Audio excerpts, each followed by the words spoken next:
Эпте эле бөйрөктөн шыйрак чыгарып, элди алдап эле өздөрүнүн махинациясын кылдат. Буларчы өкмөт менен тышкы иштер министри отставкага кетсин.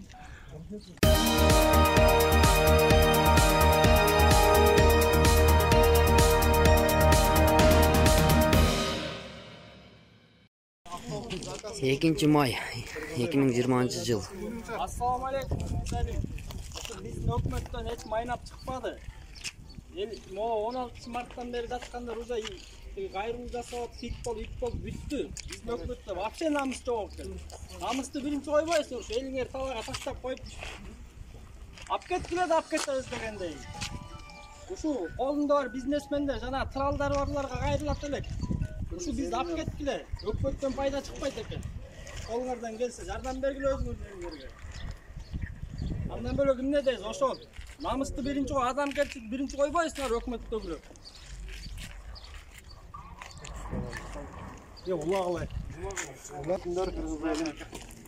Мен могу кайрылганыбызда уже көптөн бери өкмөткө кайрыла берип, уже вообще өкмөткө тилибизде өтпөдү.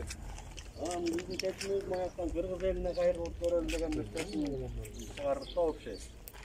Ошо кыргыз элден суранар элек. Жанагыреки 5-6 бизнесмендер бар. Ошолорго жардам берип коюңарды бир суранат элек. Маяктан өкмөттөр автоунааларды таштап, автобус менен ап кетебиз деген решенияларды чыгарып атышат. А баягта 80% водительдер болот. Ошо машиналарын водительдер таштап кете албай, эми айласы жоктон калып атышат. Ошо машинасы, фура машинасы бар, тралдары барлар. Кача ушундай элдерге жардам берип коюңарды бир суранат элек. Бияктан акчасы барлар тралга жүктөп кетишти уже. Акчасы жоктор калдыкта. Тралдардын баасы кымбат болуп атат. Если фурасы барлар болсо, хотя бы соляркасын өзүбүз чыгарганга мүмкүнчүлүгүбүз бар. Андай дальше.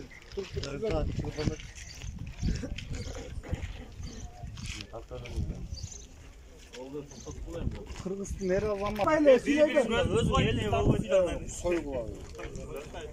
Мен да жашообуз керек Кыргызстанга баргандан кийин. Мен эч ким көрмөдүм. Мына элдин атынан Камеранын атынан мен сүйлөп койбоймбу? Мен тартпайлы болом. Кармалың өзүңүз Камераны өзүңүз Мына жагыңыз сүйлөрүң. элдин тартып тура бергиле. Assalamu alaikum кыргыз элим. Кат.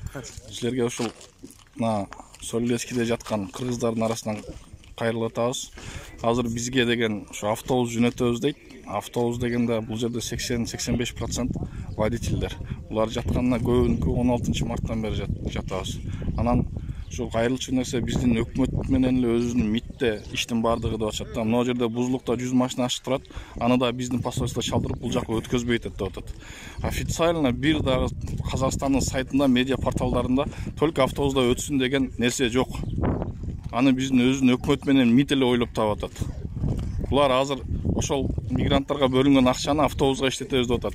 Эгер ошону действительно бул жакта Россияда кыйналган мигранттарга ошол акчаны берип, бизге жол ачып берсе, өзүбүздүн хотубуз менен эч кимге зыян келтирбей эле өтүп кетмекпиз.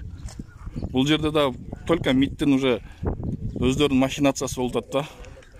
Биз ушул жердегилер талап кылат элек, мына тышкы иштер министри иштен алынсын, бүт зампамдары менен өкмөт да отставкага кетсин.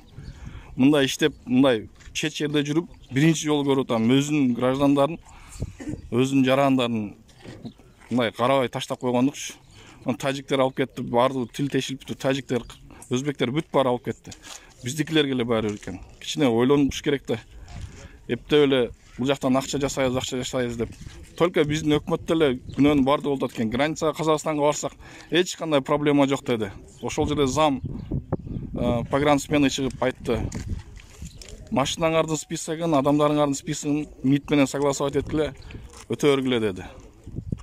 Эптеп эле бөйрөктөн шыйрак чыгарып, элди алдап эле өздөрүнүн махинациясын кылдат. Буларчы өкмөт менен тышкы иштер министри отставкага кетсин.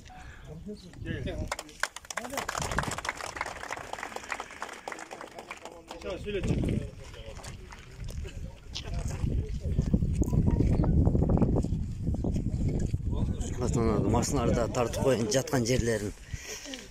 Так, ошол эле кайрылуу. ушул эле убакта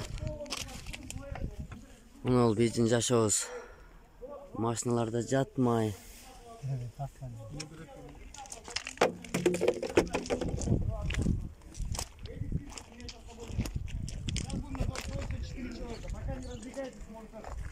Кто кого знает, кто этот, если вдруг что пояснить надо будет.